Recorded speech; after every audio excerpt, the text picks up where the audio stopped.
성경의 숲을 걷다. 오늘은 창세기 34장입니다. 야곱이 고단했던 타향살이를 마치고 자신의 고향이자 하나님께서 선조들에게 허락하신 축복의 땅으로 돌아왔습니다. 에서와의 문제도 해결되고 처음에는 모든 일이 잘 돌아가는 것만 같았습니다. 그러나 여전히 야곱과 그의 가족은 약속의 땅 가나안 땅에서 끊임없이 생존의 위기를 맞았습니다.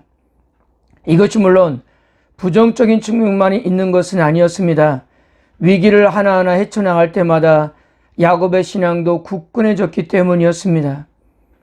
야곱은 노년에 딸이 욕보임을 당하고 사랑하는 아내 라헬이 그의 품에서 죽어가는 아픔을 경험하였고요. 또한 그는 짐승에 물어뜯긴 요셉을 가슴에 묻어야 했습니다. 여러 가지 면에서 그가 훗날 바로에게 고백한 것 같이 그의 삶은 험악한 세월이었던 것입니다. 창세기 34장은 야곱이 가나안 땅으로 들어와 경험한 첫 사건입니다. 물론 이 사건에서 야곱의 아들들의 부도덕한 모습을 볼 수 있지만요. 그러나 야곱은 하나님께서 그와 선조들에게 주신 약속을 위기에 빠뜨리는 그런 경우가 이제 발생하는 걸 보게 됩니다. 서로 자녀들을 결혼시키며 함께 살자는 세겜 사람들의 제안에 별 생각 없이 동의를 합니다. 만일 그렇게 되면 수적으로 우세한 세겜 사람들이 야곱 집안을 삼킬 것이며 야곱의 자손들은 세겜 사람의 일부가 되어 더 이상 독립적으로 존재할 수 없기 때문이었어요.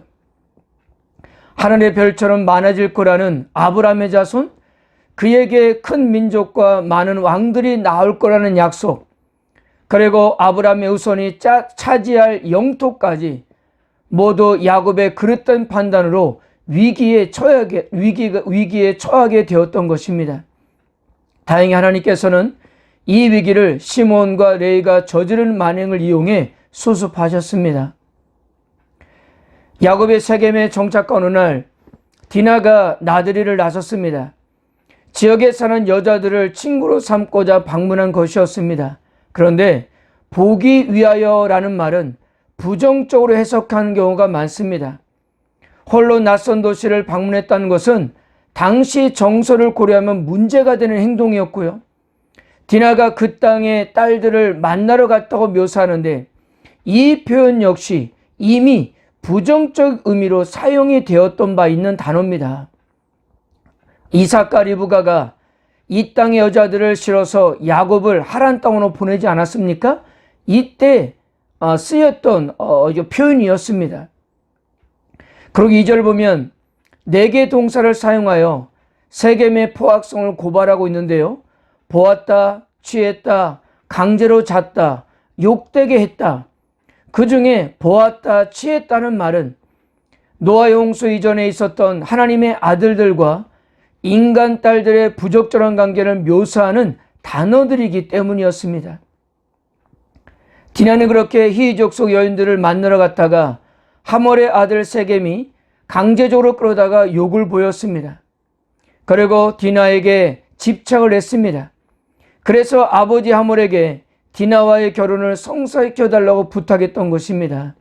그런데 딸 디나의 소식을 들었던 야곱은 아무런 행동을 취하지 않고 들에서 짐승을 치고 있던 아들들이 돌아오기만을 기다렸습니다. 정말 그가 정상적인 아버지라면 당장 가서 디나를 집으로 먼저 데려오는 것이 맞았습니다. 매사에 적극적인 야곱이 이번 일에서만큼은 매우 무능하고 무기력한 사람이 되었던 겁니다. 루트와 갈비는 야곱의 슬픔과 분노가 너무나 커서 아들들이 들에서 집으로 올 때까지 아무런 일도 할 수 없었다고 풀이하지만요. 그러나 이 사건에서 그가 유일하게 보이는 감정은 30절에서 아들들을 향한 분노였다는 것입니다. 소식을 듣자마자 분노하는 아들들과는 너무나도 대조적인 모습이었던 것을 우리는 볼 수 있는 겁니다. 이 일은 정말 분노할 만한 일이었고 있어서는 안 될 일이었기 때문이었습니다. 그래서 창세 기자는 자신의 입장을 7절에서 밝힙니다. 7절 보면 이는 세겜이 야곱의 딸들을 강간하여 이스라엘에게 부끄러운 일, 곧 행하지 못한 일을 행하였음이더라. 자, 보세요. 당시는 이스라엘이 아직 국가나 민족으로 출범하지 않았던 때입니다. 야곱이 이스라엘의 이름으로 바뀐 것도 얼마 전이지 않습니까? 이스라엘의 국가로 출범하려면 아직도 수백 년이 지나야 합니다. 그런데도 창세기 기자는 이곳에서 시대와 상관없이 이스라엘에서 이런 일이 있어서는 안 된다고 강조하는 것은, 이런 일은 시간과 장소를 초월하여 영원히 용납되어서는 안 된다는 이름을 선언하기 위해서입니다.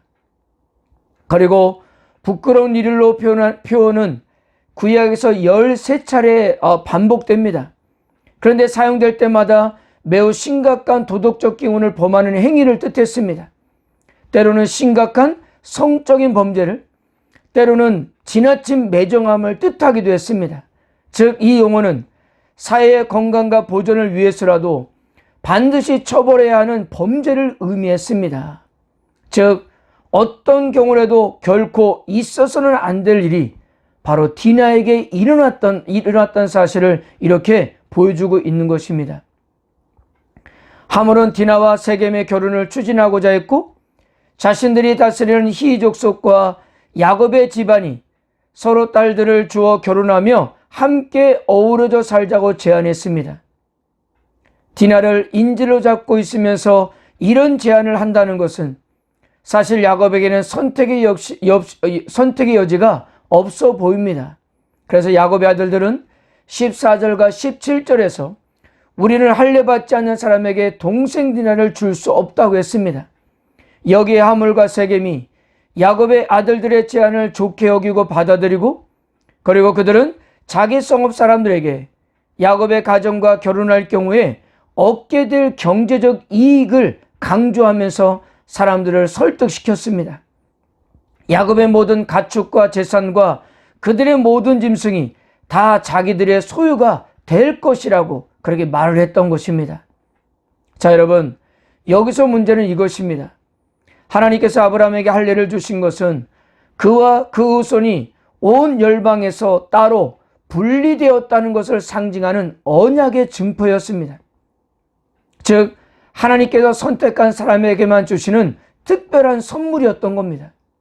그런데 야곱의 아들들은 가증스럽게도 그 거룩한 언약의 증표를 세겜 사람들과 주고받는 거래의 조건으로 사용했습니다. 할례는 하나님의 백성이 되는 표징이었는데, 이들은 세겜 사람들과 한 백성이 되는 표시로서 제안을 했던 것입니다. 그들은 이 가족의 자존심을 지키고 명예를 회복하는 일에 몰두한 나머지 하나님의 구속을 위한 언약의 증표를 수치스러운 피해 복수를 위한 전략으로 사용했던 것입니다. 이것은 신성모독적인 행위이면서 언약의 거룩함을 짓밟는 행위였던 거예요. 그리고 더 그 어려우면 이스라엘의 생존이 된 위기였습니다. 할례 제한은 물론 복수를 위한 것이었지만, 만약에 이 복수의 계획이 실패할 경우에 여러 가지 위협적인 요소들이 일어날 수가 있었던 것이 않습니까? 야곱의 아들들 뒤에서, 야곱은 아들들 뒤에서 이와 같은 문제들을 전혀 의식하지 못했는 것으로 보여집니다. 그리고 시몬과 레위가 세겜의 남자들을 몰살시켰다는 소식이 전해지자 야곱의 아들들이 모두가 약탈에 나섰습니다.